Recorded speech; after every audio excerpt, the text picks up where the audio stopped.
Picture this. It's a Tuesday morning. You're sitting in a conference room at work. The air feels heavy. Your boss just asked a question, and you know the answer. You've thought about this problem for weeks. You have the solution. It's right there, on the tip of your tongue. But you don't speak. Your heart races. Your palms sweat. The words get stuck somewhere between your mind and your mouth. And just like that, someone else says what you were thinking. They get the credit, the recognition, the opportunity. You leave that room frustrated. Again. Or maybe it's different for you. Maybe it's not the boardroom, it's the living room. You want to tell someone you love them, but the words won't come. You want to set a boundary, express a need, share a dream, but fear holds you hostage. So you stay silent, and the distance grows. Here's the truth. Most of us were never taught how to communicate. We learned math, science, history, but no one ever sat us down and said, "This is how you speak so people actually hear you. This is how you listen so people actually feel seen."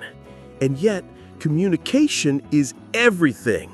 It's the foundation of every relationship, every career, every moment of connection or conflict in our lives.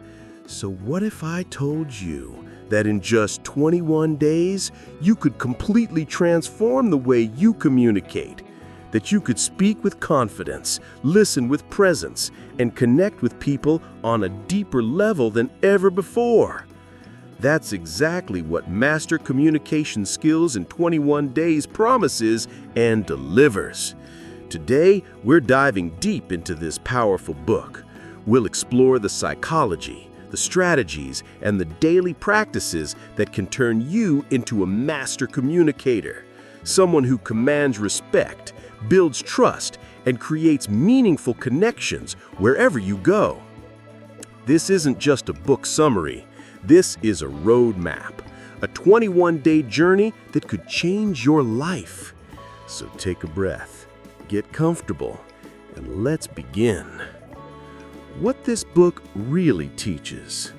Master Communication Skills in 21 Days is built on one transformative idea. Communication is not a talent you're born with. It's a skill you can master through intentional practice. The book breaks down the complex art of human connection into 6 core pillars: self-awareness, active listening, clear articulation, body language mastery, emotional intelligence, and confident presence. Over 21 days, it guides you through practical exercises, psychological insights, and real-world applications that progressively build your communication abilities from the ground up. The author's central message is this: communication happens when you shift your focus from trying to impress to genuinely seeking to connect. When you speak, your goal isn't to sound smart, it's to be understood. When you listen, your goal isn't to respond, it's to truly hear. This book teaches you how to bridge the gap between what you mean and what others understand, between what others say and what they truly need. In just 3 weeks, you can rewire decades of communication habits and step into a version of yourself that speaks with clarity, listens with empathy, and connects with authentic power. Now, let's break down exactly how this transformation happens. Chapter 1: The Foundation of All Connection.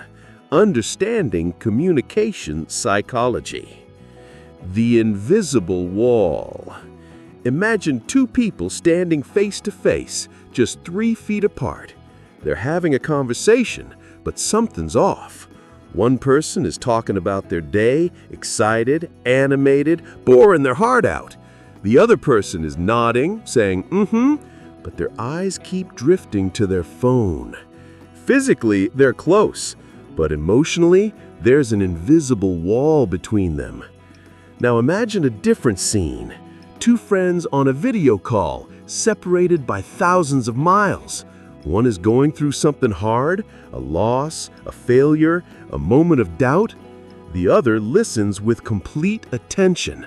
No interruptions, no advice, just presence. And somehow, across all those miles, they feel closer than they ever have. What's the difference? Communication. Real communication. The communication gap. The book opens with a powerful truth. 93% of communication is nonverbal. Your words matter, but they're only 7% of the message. The other 93%, that's your tone, your body language, your facial expressions, your energy. Most people focus only on what they say. They rehearse their words, plan their arguments, craft their sentences, but they completely ignore the how, and that's where real communication lives. The author introduces what he calls the communication gap, the space between what you intend to communicate and what the other person actually receives. This gap exists because communication isn't just about transmission, it's about interpretation. You might say something with love, but if your tone is sharp, the other person hears criticism. You might stay quiet to be respectful, but the other person feels ignored. The first step to mastering communication is awareness. Awareness of this gap, awareness of your habits, awareness of how your messages land on others. PA, practical application. The 24-hour observation exercise. Here's your first practical exercise from the book. Observe before you change. For 24 hours, pay attention to every conversation you have. Don't try to communicate better, just notice. Notice. When do you interrupt? When do you look away? When do you think about your response instead of listening? How do people react to your words? What patterns keep showing up?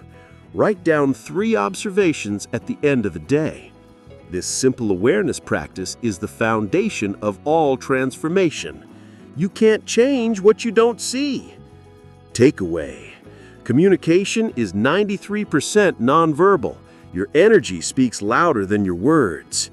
The gap between what you mean and what others hear is where most relationships break down. Awareness is the first step to mastery. You must see your patterns before you can change them. Have you ever had a conversation where you felt completely misunderstood, even though you said exactly what you meant?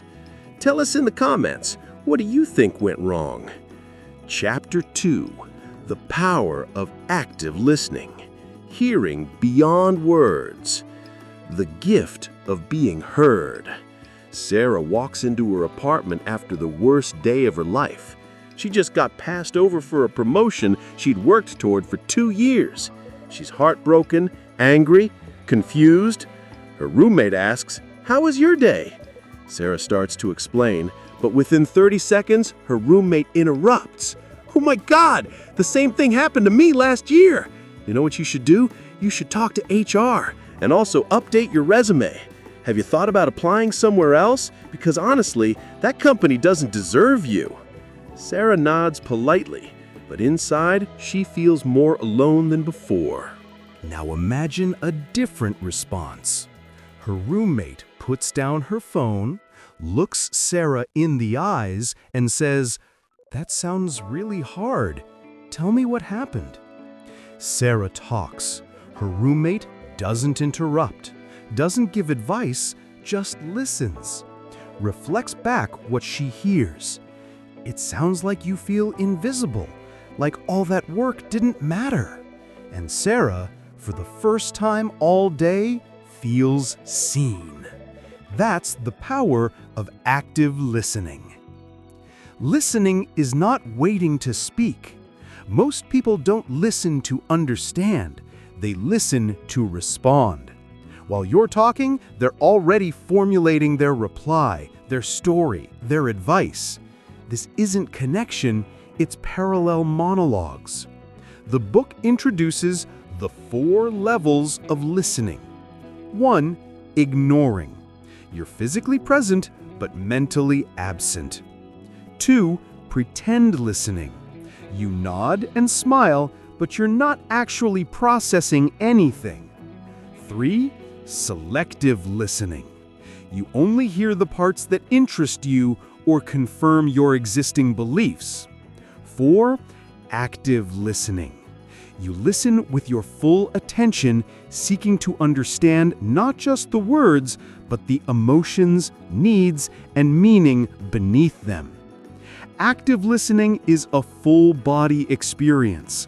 It requires eye contact, body orientation, turning toward the person, reflective responses, like, "What I'm hearing is," or "It sounds like you're feeling," and questions that go deeper. "Can you tell me more about that?" instead of, "So what did you do next?" The author emphasizes that listening is not passive. It's the most active, generous thing you can do in a conversation. Practical application: the wait technique. Here's a simple practice. Wait. Why am I talking? Before you speak in any conversation, pause and ask yourself, why am I about to say this? Am I adding value, or am I just filling silence? Am I genuinely responding to what they said, or am I redirecting the conversation back to me? This week, practice the 70-30 rule. In every conversation, listen 70% of the time and talk only 30%.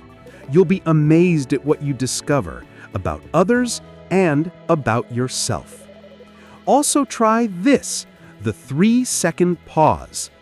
After someone finishes speaking, wait 3 full seconds before responding.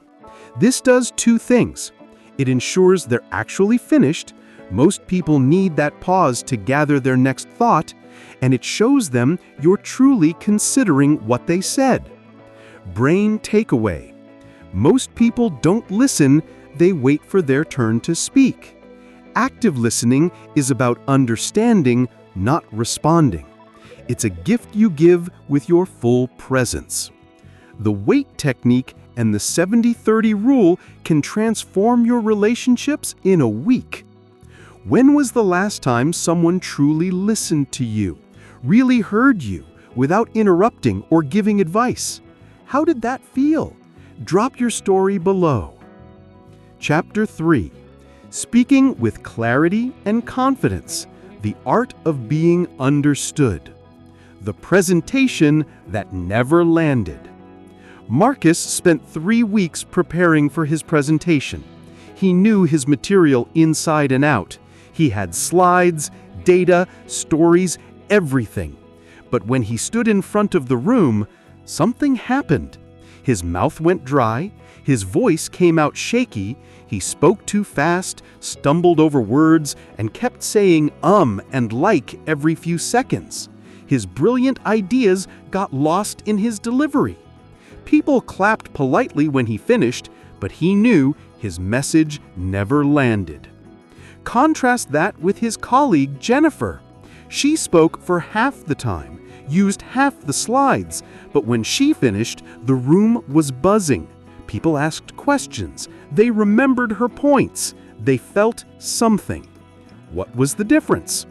Jennifer didn't just share information, she communicated with clarity and confidence. Structure beats spontaneity. The book reveals a counterintuitive truth. The most natural-sounding communicators are often the most prepared. Confident communication isn't about winging it or just being yourself. It's about structure. The author introduces the 3 pillars of clear communication. 1. Know your core message.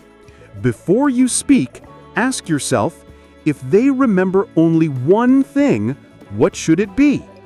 Everything you say should support that core message. Clarity comes from focus. 2. Use the power of 3. The human brain loves patterns, and 3 is the magic number. Structure your thoughts in 3s. There are 3 reasons why. Let me share 3 examples. Or, Here's what I think, what I feel, and what I need. This creates rhythm and makes your ideas memorable. 3. Speak in headlines. Don't bury your point. Lead with it. Instead of, "So I was thinking about this for a while and I talked to a few people, and after considering everything, maybe we should try a new approach." Say, "I think we should try a new approach. Here's why." Confidence comes from clarity. When you know exactly what you want to say, your delivery naturally becomes stronger. Practical application. The daily voice practice. Here's a game-changing habit. Record yourself speaking for 1 minute every day. Choose a simple topic. What I learned today. Why I love coffee. My thoughts on success. Anything. Speak for exactly 60 seconds. Then listen back. You'll hear your filler words, your pace, your tone. Most people are shocked the first time they hear themselves, but by day 21, your communication will be unrecognizable in the best way. Also practice the power pause. Insert deliberate pauses in your speech. Pausing isn't weakness, it's control. It gives your words weight and gives your listener time to absorb. Brain takeaway. Clarity comes from knowing your core message. Speak in headlines, not paragraphs. Structure your thoughts in threes. It creates rhythm and makes ideas memorable. Confidence isn't about having all the answers, it's about being clear on the answers you do have. Engagement question. Do you struggle more with knowing what to say or how to say it? Comment below. Let's figure this out together. Chapter 4. The Unspoken Language. Body Language Mastery. The interview that was lost before it began. 2 candidates walk into a job interview for the same position. Both are qualified, both have impressive resumes. Candidate A sits down, crosses his arms, avoids eye contact, and slouches slightly. When asked a question, he looks down while answering. His voice is strong, his words are good, but something feels off. Candidate B walks in, makes eye contact with everyone in the room, offers a firm handshake, sits upright with open posture. She leans slightly forward when listening. She nods when others speak. Her words are nearly identical to candidate A's. Guess who gets the job? Your body speaks before you do, and often it speaks louder. Your body is your billboard. The book dedicates an entire week to body language because it's the most overlooked aspect of communication. You can say all the right things, but if your body language contradicts your words, people will always trust the body. The 5 pillars of powerful body language. 1. Posture equals confidence. Stand tall, shoulders back, head high. This isn't about ego, it's about energy. Good posture doesn't just make you look confident, it actually makes you feel more confident. Studies show that holding a power pose for 2 minutes increases testosterone and decreases cortisol. 2. Eye contact equals connection.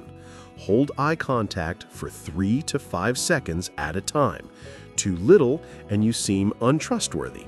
Too much and you seem aggressive. The sweet spot? Long enough to create connection, brief enough to feel natural. 3. Open gestures equals authenticity. Uncross your arms. Use hand gestures when you speak. Open palms signal honesty. Closed fists signal tension. Your gestures should match your message. 4. Mirroring equals rapport. Subtly match the other person's energy and body language. If they lean in, you lean in. If they speak slowly, you slow down. This isn't manipulation, it's empathy made visible. 5. Facial expressions equals emotion. Your face is the most expressive part of your body. A genuine smile engages the eyes, not just the mouth. Show your emotions. Don't hide behind a mask of neutrality. Practical application. The mirror test. Stand in front of a mirror and have a conversation with yourself. Weird? Yes. Effective? Absolutely. Practice saying, "I'm excited about this opportunity." "I need to talk to you about something important." "Thank you for being here." Watch your face. Watch your posture. Does your body match your words? If you're saying you're excited, but your face is flat, there's a disconnect. Also try the handshake practice. A good handshake is firm, not crushing, lasts for 2 to 3 seconds, and includes eye contact. Practice with friends until it feels natural. Takeaway. A. Your body language speaks louder than your words. Make sure they're saying the same thing. B. Confidence isn't just internal, it's physical. Change your posture, change your presence. C.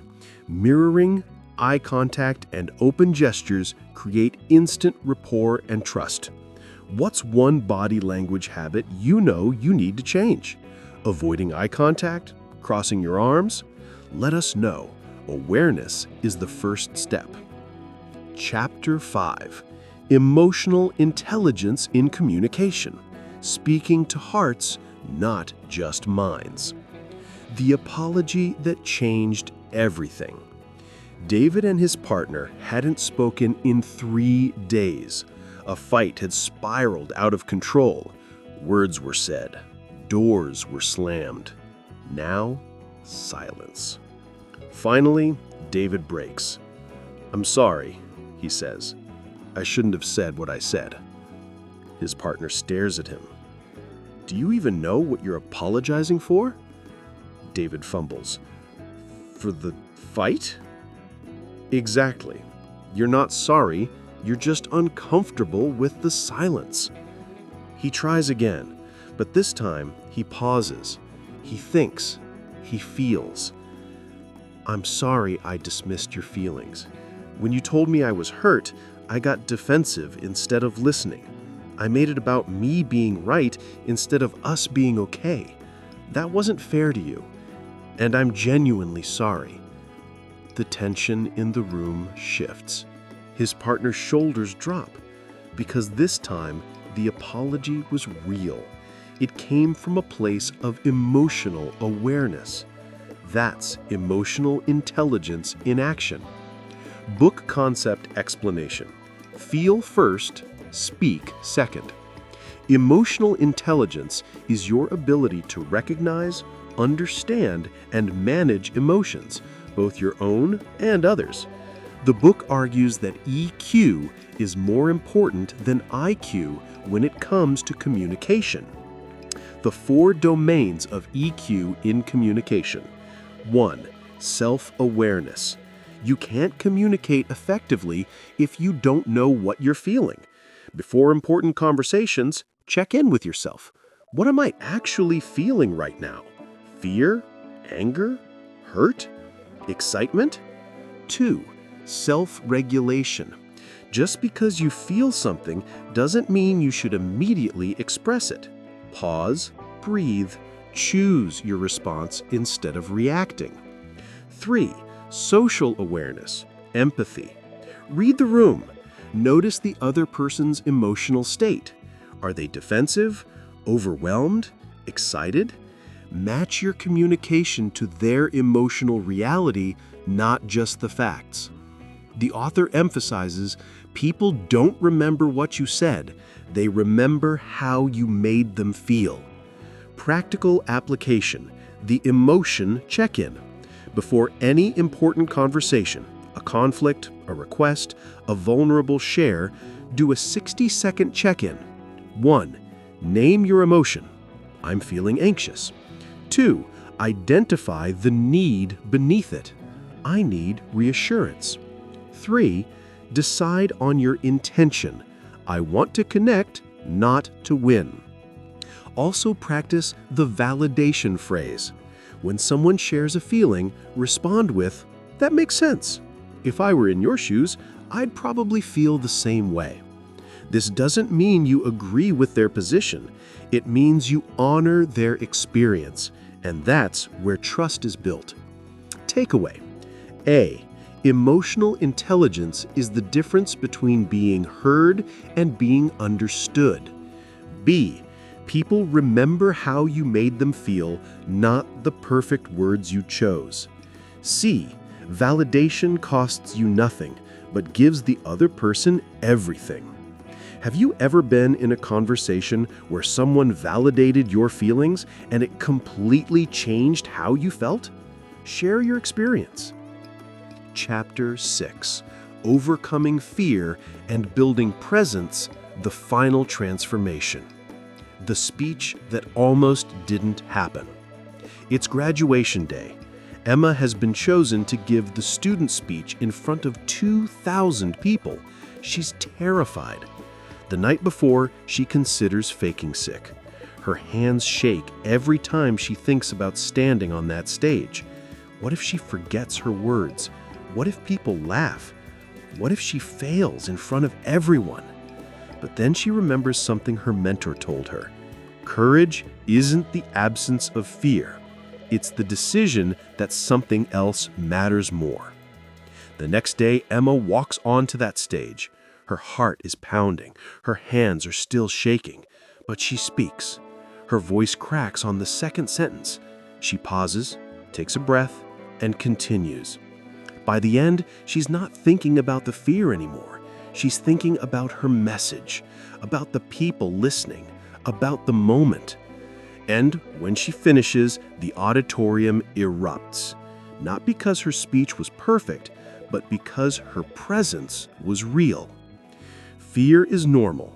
Presence is powerful. The final section of the book addresses the elephant in the room.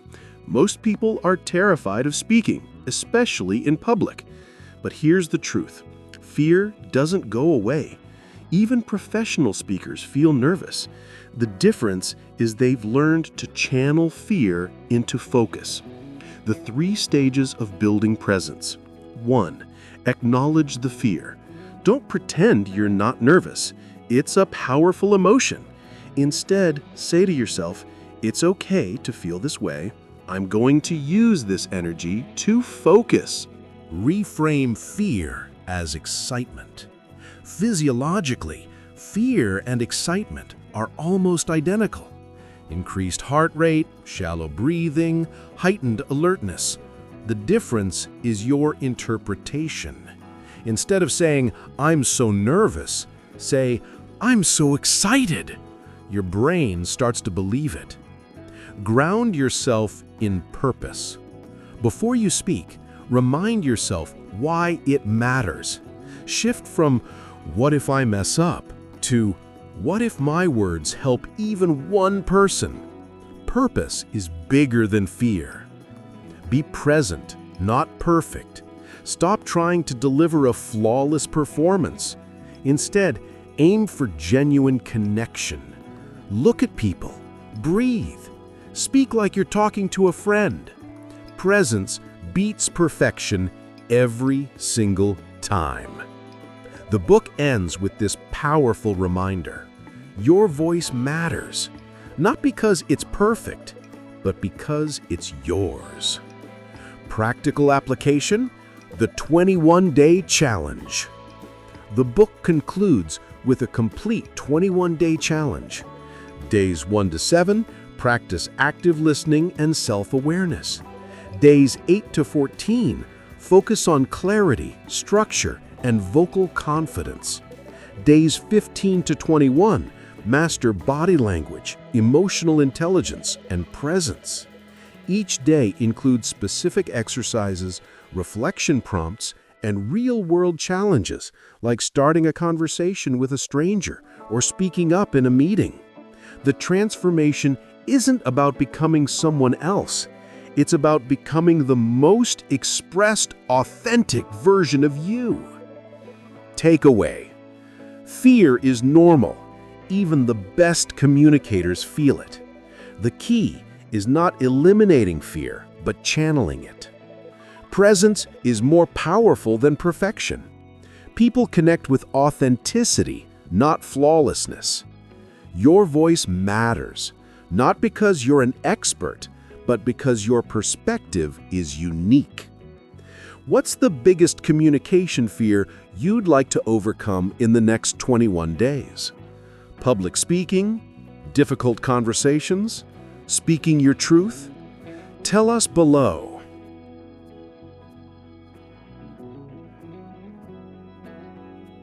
Your communication questions answered. Let's address some of the most common questions people have about improving their communication skills. How can I improve my communication skills quickly? Start with awareness and practice. The fastest way to improve is through daily observation and intentional exercises. Record yourself speaking for 60 seconds each day and listen back. You'll notice filler words, pacing issues, and tone patterns. Practice active listening by using the 70-30 rule. Listen 70% of the time, speak 30%. Focus on one skill at a time rather than trying to change everything at once. For example, spend week 1 solely on eye contact and body language, week 2 on clarity and structure, and week 3 on emotional intelligence. Consistency beats intensity. 15 minutes of focused practice daily will transform your communication within 3 weeks. Remember, communication is a skill, not a talent. Like learning an instrument, improvement comes from deliberate, consistent practice. What are the biggest communication mistakes people make? The 3 most common mistakes are interrupting, not listening actively, and lacking clarity. Most people listen to respond rather than to understand, already forming their reply while the other person is still speaking. This creates disconnection. Second, many people bury their main point in unnecessary details. They take 5 minutes to say what could be said in 30 seconds. Lead with your core message, then provide context. Third, people often ignore nonverbal communication. Your body language, tone, and facial expressions carry 93% of your message, yet most focus only on words. Additionally, failing to read the emotional temperature of a conversation leads to misunderstandings. Address emotions before facts. Finally, avoiding difficult conversations altogether creates resentment over time. Learn to speak uncomfortable truths with kindness and clarity. How do I become more confident when speaking in public? Confidence comes from preparation, practice, and reframing fear. First, know your material deeply. Confidence grows from competence. Structure your talk using the rule of 3 so your points are memorable and organized. Second, practice out loud multiple times, not just in your head. Rehearse in front of a mirror, record yourself, or present to friends. This builds muscle memory. Third, reframe nervousness as excitement. Both create the same physical sensations, but excitement is empowering. Focus on your message and your audience, not on yourself. Use power poses before speaking to boost confidence physiologically. Start with smaller speaking opportunities to build momentum. Remember, your audience wants you to succeed. They're rooting for you, not hoping you'll fail. Most importantly, embrace imperfection. Confidence isn't about being flawless, it's about being authentic and present even when you stumble. Conclusion. Your 21-day transformation begins now. Let's come back to where we started. That conference room. That moment when you had something to say but couldn't find the words. That relationship where the distance kept growing because you didn't know how to bridge it with language. Here's what Master Communication Skills in 21 Days teaches us. Communication isn't about being the loudest voice in the room. It's about being the clearest, the most present, the most genuine. It's about listening so deeply that people feel seen, speaking so clearly that your message lands, showing up so authentically that trust builds naturally.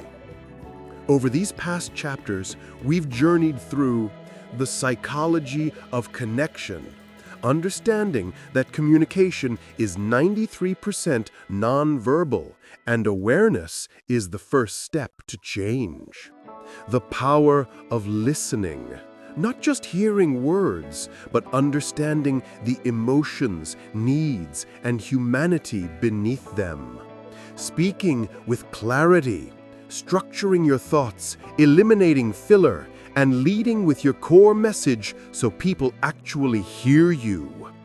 Body language mastery, because your posture, eye contact, and gestures speak louder than any sentence you'll ever construct. Emotional intelligence, feeling first, speaking second, and validating others' experiences before defending your own perspective. Overcoming fear, channeling nervousness into excitement, choosing purpose over perfection, and showing up even when your voice shakes. These aren't abstract concepts. These are practical, learnable skills that can transform every area of your life, your career, your relationships, your confidence, your ability to lead and inspire. Imagine 21 days from now walking into that same conference room and speaking up with confidence.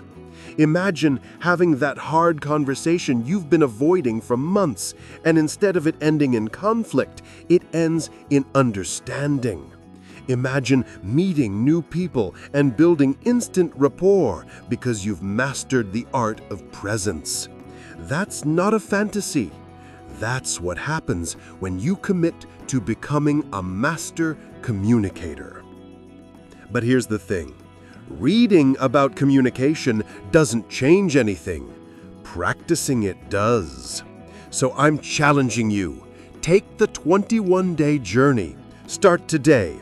Day 1, observe your patterns. Day 2, practice active listening. Day 3, record yourself speaking. Build on it day by day until these skills become second nature. Your voice has power. Your words can heal, inspire, connect, and transform, but only if you learn to use them with intention. The world needs to hear what you have to say, but first, you need to master the art of saying it. If this video helped you, hit that like button. Share it with someone who needs to hear this message, and subscribe to Ladder Up English because we're just getting started. Every week, we're diving into books that don't just teach you, they transform you. Drop a comment below. What's one communication skill you're committing to practice this week? Let's build this journey together. Remember, you don't need to be perfect. You just need to be present. Your transformation starts now. Let's ladder up.